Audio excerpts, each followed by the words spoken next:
What is up, guys? Alexi here. I have the Redmi Note 9S. In this video, I'll be doing a quick review, a game test. I'll be showing you guys some of the specs that this phone has and the cameras as well, because it has some pretty good looking cameras. But yeah, without further ado, let's get on into the video. Alright guys, so first things first, the screen of the phone is protected by Gorilla Glass 6, and the company does decide to give you a screen protector, just like some phones are doing out there. So for some companies, the phone also comes with a case that the company does provide in the box as well. But yeah, it also comes pre-protected and stuff like that. But this phone is honestly very good. I mean, you guys see right there the phone, what it looks like. Very good phone. Now, the screen, the body, it's a 6.67-inch screen. It has a hole punch in the front from the for the frontal camera, just like some other phones or some other companies that make them like that, like Samsung. But yeah, screen, 6.67-inch screen. Now the resolution for this phone, for this Redmi Note 9S is, I guess, so the display, it's a 1080 by 2400 pixels IPS LCD capacitive display with 16 million colors. This is one of the best screens I've seen out of the phones that Xiaomi has put out here on the market as well. It has a fingerprint on the side of the frame right here. It's a fingerprint scanner. Volume buttons as well. Volume up, volume down, and the fingerprint scanner also works as a turn off button. Now, this is an IPS LCD screen, and it's 1080 by 2400 pixels. It says 20.9 screen to body ratio, since they have that hole punch in the front and they don't have any like borders or notches to hold it in that camera. So it's a 20.9 screen to body ratio as well. It has a speaker up in the front at the top, and I'm not sure if it has one at the bottom, but I'm sure it has a microphone at the bottom. Has the quadruple cameras, very situated.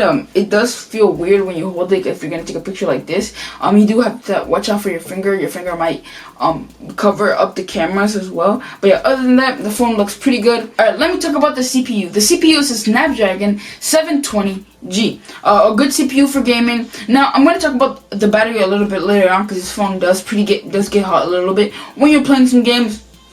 But those are games are like heavy games with high graphics, like Fortnite or Call of Duty. Other games, it shouldn't get hot. The screen, the IPS LCD screen also takes a lot from the battery, so you do have to watch out for that, because if you play games all the time, I suggest going for a gaming phone like the Asus RG or the Red Magic or the Blackshark 3. This phone, good for gaming as well. The GPU is an Adreno 618. Again, good for gaming. It goes pretty well with the Snapdragon 720G. So one of the best phones I've seen for gaming. You do have to watch out for the battery getting hot.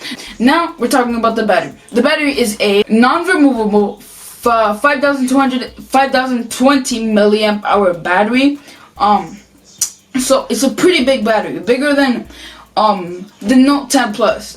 Yeah, it's bigger than the Note 10 Plus. It's a pretty big battery on this phone. Honestly, the price for this phone, which I'm gonna mention at the end of the video, this phone is definitely, if you want to pick up this phone, it has all the specs that you would want.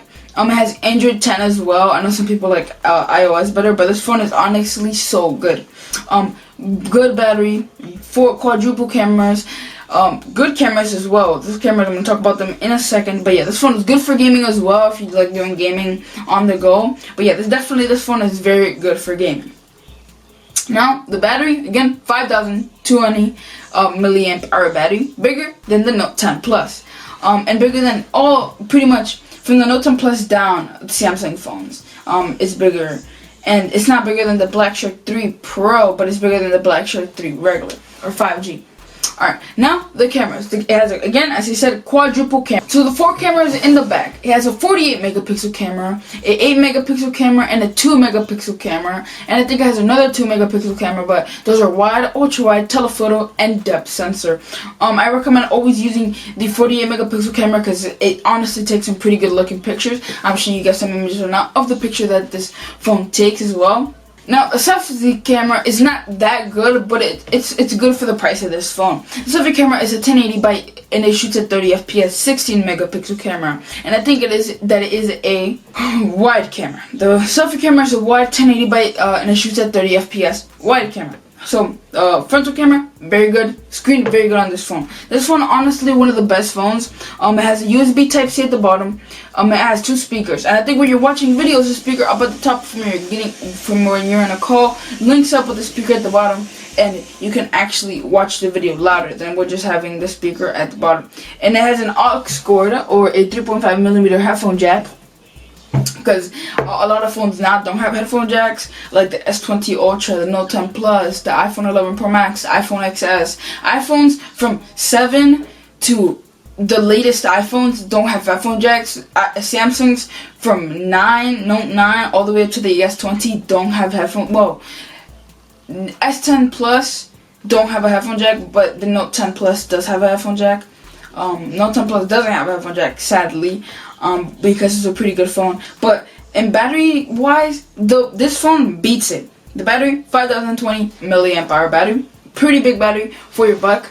Now the phone, before we do go into the conclusion, the phone is splash proof. I don't recommend doing a water test on it. You might ruin it. You can do a water test for maybe 20 seconds, but if you drop it in the phone and in a pool or somewhere for longer than probably 50 seconds, the phone is probably gone for. Like, the phone is probably dead. And you might have to just go ahead and buy a new one. But this phone is super cheap. Definitely a really good budget phone. And yeah, if you drop it in a pool somewhere, you have to try and pick it right up, because if you leave it in there for longer than 50 seconds, the phone will probably break. It's just splash proof. You can pour a little water on it and it definitely won't break. But if you drop it in a pool, probably if you drop it very deep in a pool, the phone will probably break. But yeah, with all that being said, this phone, the camera is very good. It has a 48 megapixel camera, it says it right there. But yeah, with all that being said, let's go on into the conclusion. Alright guys, so in conclusion, this phone, I honestly 100% recommend you buying this phone, because this phone is one of the best budget phones I've seen. It has a large battery. It has good cameras, 48 megapixel camera, although I think the operating system may draw it back a little bit from shooting those good 48 megapixel pictures. But yeah, it has a good battery, definitely a good screen. 1080p, and yeah, it has a hole punch 10.9 screen to body ratio. But yeah, I definitely recommend you to pick this phone up. And yeah, now the price of this phone is a whopping $226, and for the 64 gigabyte version with 4 gigabytes of RAM. But if you want the 128 gigabyte version with 8 gigabytes of RAM, that'll cost you around $250 to $280 for the 8 gigabyte of RAM price. But yeah, honestly, I 100% recommend getting this phone. I don't recommend dropping it in a pool of water, or if you accidentally drop it, I recommend picking it straight up. But yeah, I actually don't recommend getting this phone near water. You can definitely splash it, but if you leave it longer than 50 seconds, the phone will probably break and you might have to buy a new one. But I guess it's cool or good, because the phone is not worth that much like the iPhone XS Max or the S20 Ultra. But yeah, if you guys really like this video, leave a like, subscribe, comment down below what your favorite part of the video was, and yeah, I'll see you guys later. Peace out.